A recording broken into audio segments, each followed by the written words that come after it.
Paano nga ba tayo mapapabilang sa mga pinaghaharian ng Diyos? Paano nga ba tayo mapapabilang sa mga pinaghaharian ni Jesus?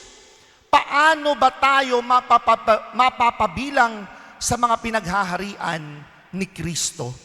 3 punto ang nais ko pong pagnilayan sa umaga pong ito. The reminders of the readings for today. Una, ang katotohanan, mga kapatid ko, that if you want really to be in the kingdom of God, you need to always choose to be wise. Sabihin nga po natin, choose to be wise. Medyo lakas yun naman. Choose to be wise. Very good. Choose to be wise. Ano pong sabi ng ating unang pagbasa? Ang pinag-uusapan natin ay tungkol sa karunungan. Sabi ng unang pagbasa, yung mga taong marurunong, daig pa ang mayaman. Yung mga taong marurunong, para na silang mayaman. Why? Because they possess in themselves wisdom. What do we mean with the word wisdom? When we speak of the word wise, ano ba ang ibig sabihin natin? It only means that you know what is good and what is bad.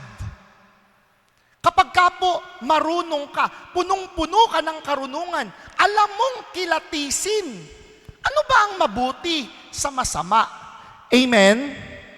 Alam mong kilatisin, ano ba ang tama sa mali? Amen?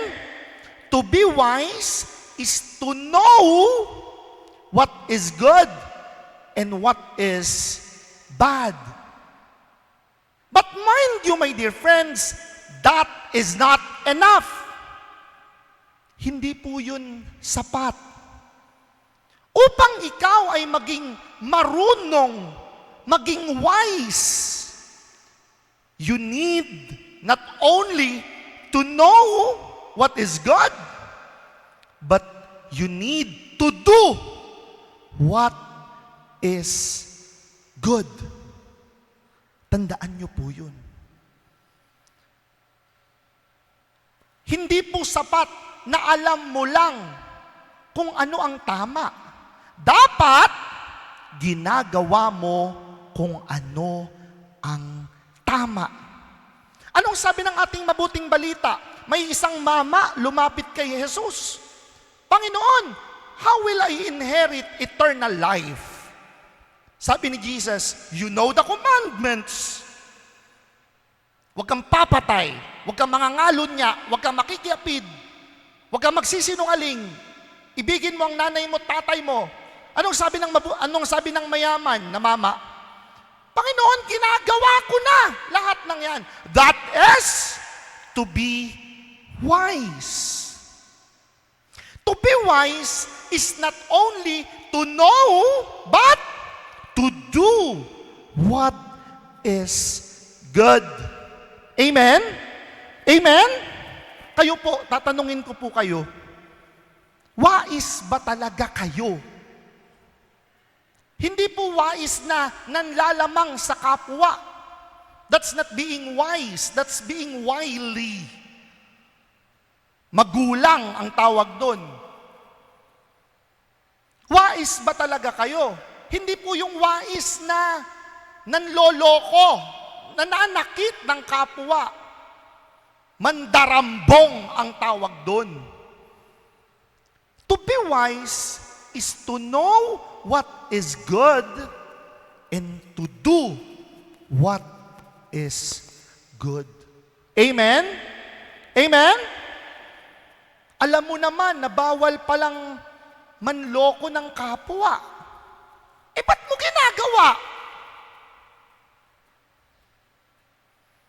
Alam mo naman na bawal manira ng kapwa. Ba't mo ginagawa? Alam mo naman na bawal magsinungaling. Alam mo naman na bawal pumatay. Alam mo naman na bawal manakit. If you want to be wise, aside from knowing what is good, you need to do what is good. Amen? Amen? Gusto ninyong mapunta ng langit?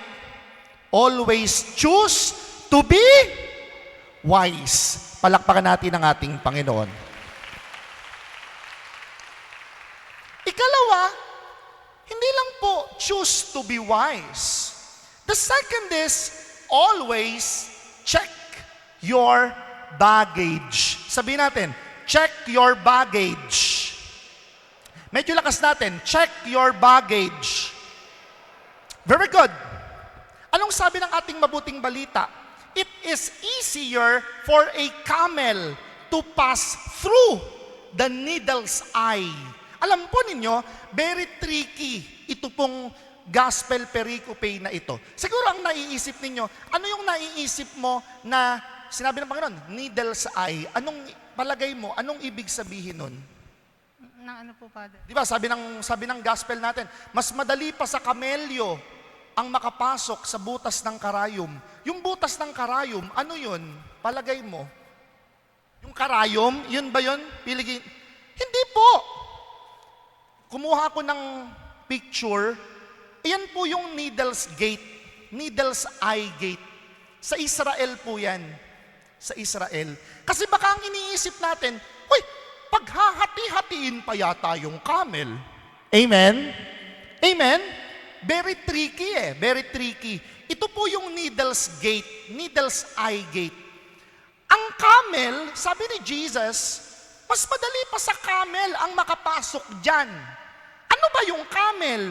Ang camel po, napakalaki. Amen? Uy, amen? Napakalaki po ng camel. Kapag ka po nilagyan ninyo ng mga bagahe ang camel, sasampayan ninyo siya ng mga bagahe. Di ba? Nai-imagine nyo po ba yung sinasabi ko? Ang camel po, di ba? Ganyan yung camel. Kung nakatagilid, ganyan, di ba? Ganyan. Pag sinampayan ninyo ng bagahe yan, ganon, nagkakaroon siya ng dalawa rito. Di ba? Hoy, amen.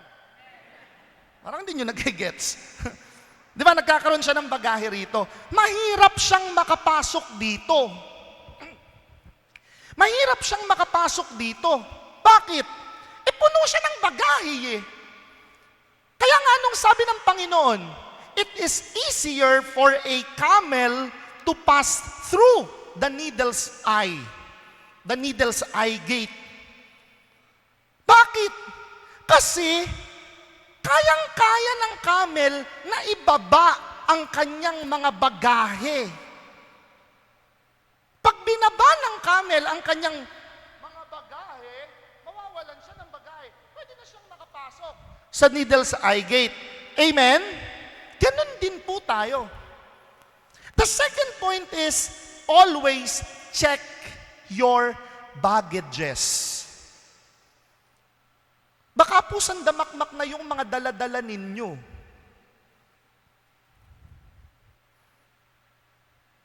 Baka po mas mainam pa sa inyo ang camel. Check your baggages. What are the contents of your heart? Sige po, hindi ko po kayo tatanungin isa-isa, pero suriin po ninyo at tasahin ang laman ng inyong puso. What are the contents of your heart? Ano-ano ang mga nandiriyan sa inyong mga kaibuturan? Baka po nandyan pa rin yung mga hinanakit ninyo sa inyong kaibigan. Sus Mariosep naman, ilang taon na yan, ayaw mong bitawan. Amen? Baka po nandyan pa rin yung hinanakit ninyo sa inyong asawa. Sus Mariosep naman, patay na yung asawa mo sinisisi mo pa. Amen! Baka po nandyan pa rin yung hinanakit ninyo sa inyong nakarelasyon dati. Sus Mariosep naman! Naka-move on na yung karelasyon mo. Ikaw, naghihinanakit pa. Sus Mariosep naman. Amen! Check your baggage. Baka po masyado na kayong mabigat. Hindi na kayo makakapasok sa Needles Eye Gate. Baka po masyado na kayong madaming dala. Tandaan po ninyo, pag puno na ang inyong puso, magka-crumple yan. Masisikipan. Uso pa naman ang atake ngayon. Red Ramon. Amen! Second point, mga kapatid ko. Napakadali. Check your baggage. Bigyan ko kayo assignment. Mamayang gabi, bago kayo matulog, suriin ninyo. Agahan ninyo kain. Mga 6:00, kumain na kayo. Tapos magkulong na kayo sa kwarto ninyo. Kung may asawa ka, kausapin mo asawa mo. Pag-usapan ninyo, what are the contents of our heart? Baka meron tayong kailangang bitawan sa ating relasyon. Yung galit mo sa akin, 10 taon na, wag mo nang ipapaalala yun. Baggage yun that needs to be unloaded. Kung meron kang anak, kausapin mo anak mo. Anak, meron ba tayong dapat pag-usapan? Baka meron tayong dapat isettle. Huwag na ninyong ipapaalala yung mga pangit na nangyari noon. Mag-move on na kayo. Sus Mariosep naman. Amen.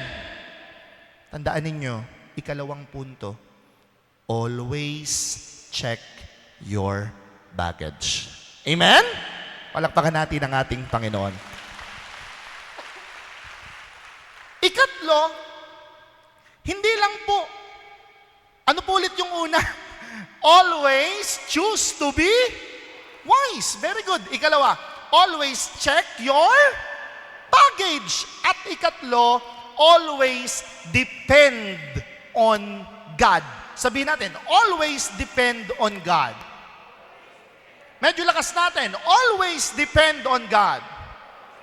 Sabihin natin, umasa sa Panginoon. Very good. Dependence on God. Ano pong sabi ng ating mabuting balita? Alam mo ang mga utos, huwag kang papatay, etc., etc. Anong sabi ng mama? Ginagawa ko na po ang lahat ng yan. Anong sabi ni Jesus? Sige, ibenta mo lahat ng mga kayamanan mo, ipamigay mo sa mga mahihirap. Parang sinasabi ni Jesus, huwag kang umasa sa mga yaman mo. Huwag kang umasa sa sarili mo. Huwag kang umasa kung kangi-kangino. Ang asahan mo, sabi ni Jesus, bumalik ka sa akin, sumunod ka sa akin. Why? Because it is ako lang ang makapagliligtas sa iyo. Hindi yung paggawa mo ng mga mabubuti dahil lamang sa sarili mo. Hindi yung pera mo, ako lang ang makapagliligtas sa iyo. Tandaan po ninyo yan, mga kapatid ko. Sa buhay po natin, ganun eh. Sa pang-araw-araw nating buhay, mapapagod talaga tayo. Mahihirapan talaga tayo. If you rely on yourself alone, you will get tired. You will be depressed. You will be anxious of many things. But if you will depend on God, He will save you. Amen. Yung mga tatay po na nandirito, hindi lang nagsasalita yung mga yan, pero napapagod yan. Hindi lang nagsasalita yung mga yan, pero nahihirapan yan. Let me give you a tip. Depend on God. Yung mga nanay na nandirito, hindi lang nagsasalita talaga yan. Napapagod na ako.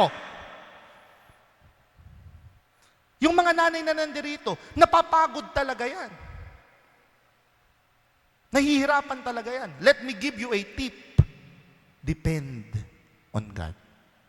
Because if you depend on God, you will conquer everything. You will be victorious over everything. Amen? Palakpakan natin ang ating Panginoon. Sabi nga po ng isang kasabihan, gustong-gusto ko'y kasabihan na ito, when you run alone, it is called race. But when you run with God, it is called grace. Di ba, napakaganda nun eh. Kapag ka nag-iisa ka, ay talaga, mahihirapan ka. Pero kapag kakasama mo ang Diyos, grasya ang tawag dun. Biyaya ang tawag dun. Mapapagod ka, oo, pero si Lord ang magsusupply ng lakas para itaguyod mo ang buhay mo. Amen? Palakpakan nga ulit natin ang ating Panginoon. And so, what are the reminders of this 28th Sunday in Ordinary Time? 3 punto. Always choose to be wise. Always check your baggage. Always depend on God. Sabi po ng isang kanta, and tell me now, how do I live without you? I want to know, how do I breathe without you? If you ever go, how do I ever? Maaga pa eh. How do I, how do I live? Mga kapatid, ito yung palagi mong itatanong ha. Tanong mo sa sarili mo ha. Paano nga ba ako mabubuhay kung hiwalay ako sa Diyos? Paano nga ba ako mabubuhay kung malayo ako sa Diyos? Paano nga ba ang buhay ko kung hindi ako aasa sa Diyos?